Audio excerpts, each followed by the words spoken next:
Hello everyone, आज की video में हम पास्ट परफेक्ट कंटिन्यूअस टेंस को पढ़ेंगे। सबसे पहले हम इसकी पहचान को देख लेते हैं।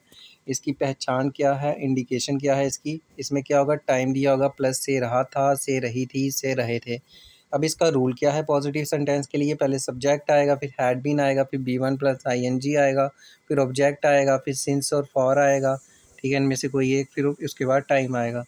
ठीक है, अब सिंस किसके लिए आता है, पॉइंट ऑफ टाइम के लिए, जैसे कोई मतलब मॉर्निंग से कर रहा है, सिंस मॉर्निंग कोई चीज़ कर रहा है। ठीक है, और फॉर किसके लिए आता है, पीरियड ऑफ टाइम, जहाँ पे हमें ड्यूरेशन ऑफ टाइम दी होगी, जैसे for 2 hours, for 3 hours, for 6 month. ठीक है, वहाँ पे फॉर आएगा। जैसे आर्यन पिछले 6 महीने से अपनी बोर्ड परीक्षा के लिए पढ़ रहा था। सबसे पहले हमें इसकी पहचान करनी है। कैसे पता चलेगा, ऐसे टाइम दिया 6 महीने से और रहा था या एंड में, मतलब ये पास्ट परफेक्ट कंटिन्यूस टेंस है। फिर क्या करना है, इसकी ट्रांसलेशन करनी है। ठीक है, पहले क्या आएगा, सब्जेक्ट आएगा आर्यन, फिर उसके बाद क्या आना, हैड बीन आना, हैड बीन आ गया। फिर वर्ब आएगी, वर्ब मिलती है मतलब लास्ट में पढ़ना।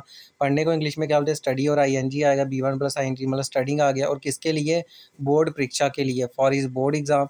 और कब से, पिछले 6 महीने से, मतलब फॉर द पास्ट 6 मंथ्स। ठीक है, अब है नेगेटिव के लिए। नेगेटिव में क्या होगा, नॉट आएगा, वो भी थर्ड नंबर पे। पहले सब्जेक्ट आएगा, फिर हैड, फिर उसके बाद नॉट, फिर been plus B1 plus ING plus subject plus since for और टाइम। ठीक है, एग्जांपल, आर्यन पिछले 6 महीने से अपनी बोर्ड परीक्षा के लिए नहीं पढ़ रहा था। ठीक है, Aryan had not been studying for his board exam for the past 6 months. ठीक है, अब किसके लिए है, इंटेरोगेटिव के लिए। इंटेरोगेटिव में क्या होगा, हैड पहले आएगा, फिर सब्जेक्ट आएगा, फिर बीन आएगा, फिर B1 प्लस ING, फिर ऑब्जेक्ट, फिर सिंस फॉरवर्ड टाइम, फिर उसके बाद साइन ऑफ इंटेरोगेशन, जो इंटेरोगेटिव सेंटेंस की पहचान है। ठीक है, एग्जांपल क्या है, क्या आर्यन पिछले 6 महीने से अपनी बोर्ड परीक्षा के लिए पढ़ रहा था।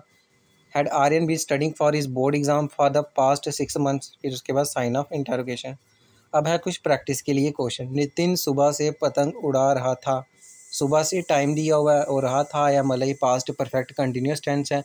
अब दिमाग में इसका रूल आना चाहिए। रूल क्या कहता है, नितिन आएगा। ठीक है, नितिन आ गया, उसके बाद हैड बीन आता है, हैड बीन आ गया। अब वर्ब मिलती है लास्ट में, उड़ाना। उड़ाने को इंग्लिश में क्या बोलते हैं, फ्लाई, और ING आएगा तो फ्लाइंग हो जाएगा। और क्या फ्लाई कर रहा है, काइट। कब से, सिंस मॉर्निंग। ठीक है, अब है अगला ट्रांसलेशन। ठीक है,